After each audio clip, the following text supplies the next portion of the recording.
Hello everyone, আশা করি সবাই খুব ভালো আছেন। আজকের এই ভিডিওটা তাদের জন্য যারা কিনা অস্ট্রেলিয়াতে পড়াশোনা করতে আসতে চান, সেটা মাস্টার্স কিংবা ব্যাচেলার্স কিংবা ডিপ্লোমা কিংবা পিএইচডি।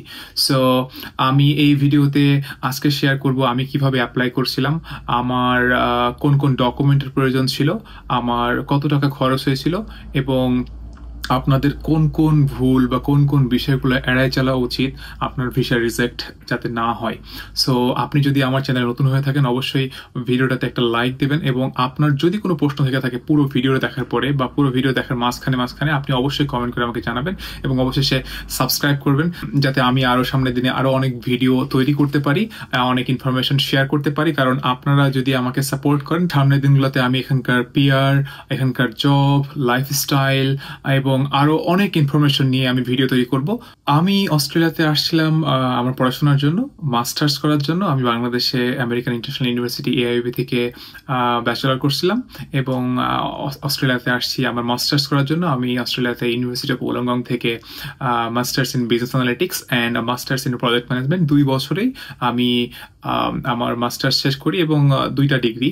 কারণ দুইটা কোর্সেরই কোর যে সাবজেক্টগুলো ছিল সিমিলার ছিল। সো আপনার ইলেকটিভ সাবজেক্টগুলো ডিফারেন্ট ছিল, যার কারণে আমি 2 বছরে আমি 2টা মাস্টার্স করতে সক্ষম হই। আমি কেন আসতে চাইছিলাম সেটা কারণ হচ্ছে যে আমি নতুন কিছু চাচ্ছিলাম যে বাংলাদেশে তো ভালো চাকরি করতেছিলাম, বাংলাদেশে মানে আরো আগাইতেছিলাম। তারপরেও মনে হচ্ছিল যে না, আমি নতুন একটা দেশে যাই, নতুন অনেক কিছু জানতে পারবো, নতুন অনেক চ্যালেঞ্জ থাকবে, এবং যার কারণে আমি চলে আসি। আমার ভিসা অ্যাপ্লিকেশনের সময় কি কি ডকুমেন্টস লাগছিল? প্রথম হচ্ছে যে আমার আনকন্ডিশনাল একটা অফার লেটার, যেটা আমাদেরকে ইউনিভার্সিটি প্রোভাইড করছিল, একটা COE কনফার্মেশন অফ এনরোলমেন্ট, যা আমি ইউনিভার্সিটিতে ভর্তি হয়েছি, একটা ওভারসিজ হেলথ ইন্স্যুরেন্স, যেটা আমাকে ইউনিভার্সিটির মাধ্যমে আমাকে কিনতে হয়েছিল, আমার ফাইন্যান্সিয়াল ডকুমেন্ট, আমার all academic certificate, academic transcript, আমার জব এক্সপিরিয়েন্স বা জব রিলেটেড যত ডকুমেন্ট, সমস্ত ডকুমেন্টস, এবং আমার পাসপোর্ট। এই যে ডকুমেন্টগুলো শুধু আপনার ভিসা অ্যাপ্লিকেশনের জন্য প্রয়োজন, কিন্তু তার আগে আপনি কিভাবে প্রিপারেশন নেবেন সেটার জন্য আমি আরেকটা সেপারেট ভিডিও তৈরি করব, যেখানে আমি আপনার প্রিপারেশন মানে প্রথম স্টেজে আপনি কিভাবে ইউনিভার্সিটি সিলেক্ট করবেন, আপনি কার কাছে যাবেন, কে আপনাকে হেল্প করবে, কোন ডকুমেন্ট কিভাবে অর্গানাইজ করবেন, কিভাবে আপনি GT ডকুমেন্ট লিখবেন, কিভাবে আপনি আপনার SOP লিখবেন। সো এরকম অনেক তথ্য দিয়ে আমি আরো আলাদা আলাদা করে সেপারেট ভিডিও তৈরি করবো, তা না হলে এই ভিডিওটা অনেক বড় হয়ে যাবে। এখন হচ্ছে খরচ সম্পর্কে। আমি যখন অস্ট্রেলিয়াতে আসি তখন স্টুডেন্ট ভিসা ফি ছিল 650 কি 660 এরকম অস্ট্রেলিয়ান ডলার। আর এর পাশাপাশি আমার খরচ ছিল বায়োমেট্রিক প্লাস মেডিকেল, এছাড়া আলাদা কোনো খরচ হয় নাই। আর আমি বলে রাখি, আমি সর্বশেষ পর্যায়ে আমার ভিসা অ্যাপ্লিকেশন বা আমার ইউনিভার্সিটির সাথে কমিউনিকেশনের জন্য আমার একটা এজেন্ট ছিল, তারা কোনো রকম কোনো টাকা নেয় নাই, এবং কোনো এজেন্ট আসলে টাকা নেয় না, কারণ তারা ইউনিভার্সিটি থেকে আপনি যেখানে অ্যাডমিশন নিচ্ছেন সেখান থেকে একটা কমিশন তারা গ্রহণ করে। আমার ভিসা পেতে কতদিন সময় লাগছিল? আমার ভিসা পেতে আমার মনে আছে যে আমার 2 থেকে 3 সপ্তাহ লাগছিল ভিসা পেতে। এখন ভিসা অ্যাপ্লাই করতে যেই ডকুমেন্টগুলো লাগছিল, ধরেন আনকন্ডিশনাল অফার লেটার, এইটা আপনাকে আপনার ইউনিভার্সিটি বা কলেজ থেকেই কালেক্ট করতে হবে। আপনি যখন ইউনিভার্সিটিতে যোগাযোগ করবেন বা আপনি যখন এজেন্টের মাধ্যমে যোগাযোগ করবেন, তারা আপনাকে একটা কন্ডিশনাল অফার লেটার দিবে, এবং এই কন্ডিশনাল অফার লেটারে ধরেন কন্ডিশন থাকতে পারে যে তোমার ফাইন্যান্সিয়াল সিচুয়েশন তুমি আমাদেরকে এক্সপ্লেন করে দেখাও, বা তুমি আমাদেরকে তোমার ইংলিশ টেস্টের স্কোর দেখাও। এরকম কন্ডিশনাল অফার লেটার থাকে, যেটাকে আপনাকে আনকন্ডিশনাল লেটার তৈরি করতে হবে। আপনার GT ডকুমেন্ট বা SOP ডকুমেন্ট, যে আপনি কেন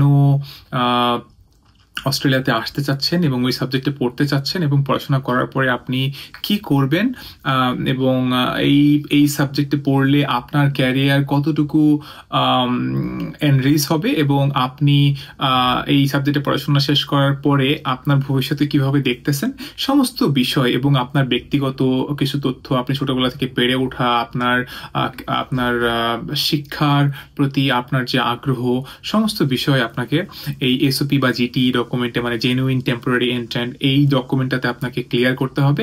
আপনি খুবই কেয়ারফুল থাকবেন যে আপনি অন্য কারোর ডকুমেন্ট দেখে সেইভাবে লেখার চেষ্টা করবেন না, কারণ আপনি যখন আপনার ডকুমেন্ট সাবমিট করবেন এবং আপনি যখন অন্য কারোর জিটি স্টেটমেন্ট দেখে আপনি আপনার জিটি স্টেটমেন্ট লিখবেন, তখন ওখানে অনেক অসামঞ্জস্যপূর্ণ কথা থাকে যেগুলো একজন ভিসা অফিসার বা একজন কেস অফিসার পড়লেই বুঝতে পারেন। সো আপনি চেষ্টা করবেন যে খুবই অনেস্ট থাকতে। আপনি অন্য আরো 8-10 জন কিভাবে লেখছে, লেখার প্যাটার্ন, ফরম্যাটিং, লাইক প্রথম প্যারাগ্রাফে কি লিখতেছে, দ্বিতীয় প্যারাগ্রাফে কি লিখতেছে, তৃতীয় প্যারাগ্রাফে কি লিখতেছে, এই সমস্ত বিষয় আপনি চেষ্টা করবেন ফরম্যাটটা নেওয়ার। বাকিটা আপনি নিজে লেখার চেষ্টা করবেন, ঠিক আছে? আপনি কখনোই কারোটা দেখে একদম হুবহু সেই রকম জিটি স্টেটমেন্ট লিখবেন না। এবার আসি আপনার ফাইন্যান্সিয়াল যে ব্যাপারটা। আপনার ফাইন্যান্সিয়াল, আপনি যেই কোর্সে ভর্তি হচ্ছেন সেই কোর্সের প্রথমত আপনি যখন সিওই নেবেন, আপনাকে 1 সেমিস্টারের একটা টিউশন ফিস পাঠিয়ে দেওয়া লাগবে। সেটা বাংলাদেশে আপনি যে কোনো ব্যাংকে স্টুডেন্ট ফাইল খুলে আপনি সেখান থেকে পাঠাতে পারবেন। এবং আপনার ওই কোর্সের সম্পূর্ণ পড়াশোনা করতে যত টাকা খরচ হবে, ঠিক তত টাকা আপনি বেয়ার করতে পারবেন কিনা, এবং আপনি যখন অস্ট্রেলিয়াতে আসবেন, আসার পরে আপনার যদি ধরেন 2 বছরের কোর্স থাকে, 2 বছরে যত টাকা অস্ট্রেলিয়াতে খরচ হবে, কারণ এই খরচটা আপনি ওয়েবসাইটে দেখলে গেলেই পাবেন যে আপনার একজন সিঙ্গেল মানুষের বা একজন ফ্যামিলির মান্থলি লিভিং কস্ট কত। আমি সেটা নিয়েও আলাদা করে ভিডিও তৈরি করব। সেই অনুযায়ী আপনি টোটাল অ্যামাউন্টটা ক্যালকুলেট করবেন, যে ফর এক্সাম্পল ধরেন আপনার টিউশন ফিস $50,000 2 বছরে, এবং আপনার living cost $40,000, $90,000 Australian dollar. So $90,000 Australian dollar Bangladeshi টাকায় যত টাকা হয় ওই দিনে আপনি ক্যালকুলেট করবেন, করে দেখবেন যে আপনার কত টাকা দেখানো প্রয়োজন, তত টাকা ফান্ড আপনাকে দেখাইতে হবে। অ্যাট দ্য সেম টাইম আপনাকে যে স্পন্সর করতেছে, আপনার বাবা বা আপনার ভাই বা আপনার মা, যিনি স্পন্সর করেন না কেন, বা আপনি নিজেও স্পন্সর হতে পারেন, আপনাদের ওই ইনকাম সোর্সটা কোথা থেকে আসতেছে। আপনি যদি ধরেন ট্যাক্স ডকুমেন্ট সাবমিট করেন, এটা অনেক ক্লিয়ার হয়ে যায়। আর আপনার বাবা জব করে কিনা, ব্যবসা করে কিনা, সেখান থেকে মান্থলি কি পরিমাণ টাকা আসতেছে। মানে ব্যাপারটা এরকম হতে পারে, ধরেন আপনার 1 কোটি টাকা লাগবে পড়াশোনা করতে। এখন আপনি যদি আপনার 1 কোটি টাকা বাংলাদেশে আপনার বাবার ব্যাংকে আছে, আপনি তো টোটালটা দেখাচ্ছেন, কিন্তু আপনার বাবার কোনো ইনকাম সোর্স নাই, বা আপনাকে যে স্পন্সর করতেছে তার কোনো ইনকাম সোর্স নাই, তখন আপনার ভিসা রিজেক্ট হতে পারে। সো এই ফাইন্যান্সিয়াল ডকুমেন্ট নিয়ে অনেক কনফিউশনস আছে, অনেকের অনেক প্রশ্ন আছে। আমি যতটুকু জানি, আমি সম্পূর্ণ বিষয়টা নিয়ে আলাদা করে একটা ভিডিও তৈরি করব। আপনারা আমাকে যদি এই ভিডিওতে কমেন্ট করে জানান কোনো স্পেসিফিক বিষয়ে, স্পেশালি ফাইন্যান্সিয়াল ব্যাপারে, আমি চেষ্টা করব ওই স্পেসিফিক বিষয় নিয়ে কথা বলতে। এবং আমি আমার নিজের ফাইন্যান্সিয়াল ডকুমেন্ট কিন্তু আমি নিজে রেডি করছিলাম, আমি নিজে আমার নিজের স্পন্সর ছিলাম,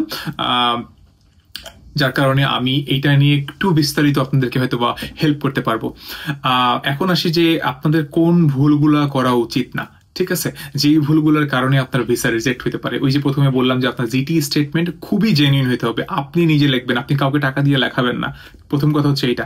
দ্বিতীয় কথা হচ্ছে যে আপনি যেই ইউনিভার্সিটিতে পড়বেন, যেই সাবজেক্টে পড়বেন, আপনি অবশ্যই চেষ্টা করবেন একটু অস্ট্রেলিয়ার যে স্কিল, যেই অকুপেশনস গুলো আছে, কারণ এই মার্কেটটা, এই দেশটা একদম ডিফারেন্ট। বাংলাদেশের মতো করে চিন্তা করলে হবে না। আমি যখন এখানে আসছি তখন আমি ধরেন আমার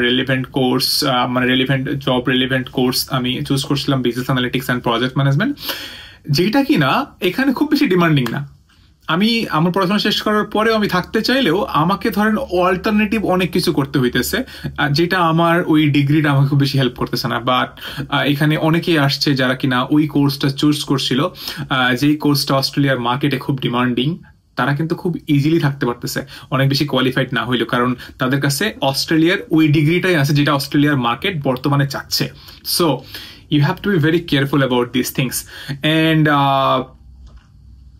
আইএলস বা পিটি, এই ব্যাপারে একটু বলে রাখি, আপনি যদি আপনার মনে করেন যে ইংলিশ খুব বেশি ভালো না হয়, তাহলে আপনি চেষ্টা করবেন যে পিটিটা দিতে।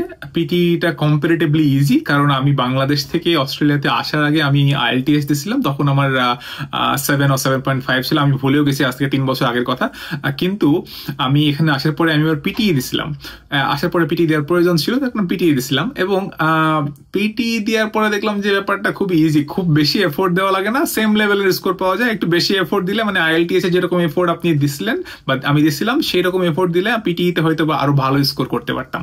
সো অনেকের প্রশ্ন থাকে ভাইয়া আমি কি IELTS দিব না পিটিই দিব? আমি বলবো ভাই পিটিই দেন যদি আপনার খুব বেশি কনফিডেন্ট না থাকে, কারণ IELTS এর রাইটিং পার্টে না ভালো মার্কস পাওয়া, লাইক 7 পাওয়া, ইটস ভেরি টাফ, 8 পাওয়া ইটস ভেরি টাফ, বিকজ খুব হাই এন্ডের ভোকাবুলারি ইউজ করা লাগে, প্রচুর পরিমাণে কমপ্লেক্স কম্পাউন্ড সেন্টেন্স ইউজ করা লাগে।